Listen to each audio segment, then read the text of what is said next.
Hi, I'm Rob Johnstone from Woodworkers Journal magazine, and today's demo is how to use the new Rockler HVLP spray system. HVLP sprayers, high volume, low pressure systems, are a great way to apply a finish to wood. They deliver a high volume of finish with a low amount of overspray. And this system from Rockler is really affordable. If you've never used a spray gun, or maybe it's been a really long time, don't worry, I'm going to go over all the basics. You'll see that it's very easy. The system consists of a turbine that generates the airflow to the gun, a gun with a finish cup or reservoir, and the spray gun with a spray tip that can be adjusted for a horizontal or vertical spray pattern. Using the spray system is pretty easy. First, you need something to spray, paint in this case, and then you need to mix it to an appropriate consistency to spray.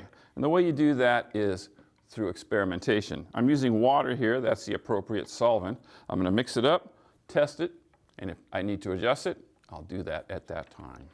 Using the spray gun is common sense, but here are a few rules of thumb. Always start your spray pass off the surface and move it smoothly across what you are spraying. Don't get too close or too far away. I call this the Goldilocks system.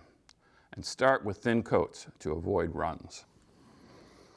As you can see, I was wearing a mask, which is the best practices anytime you're spraying, even if you're spraying something like latex, as I am today.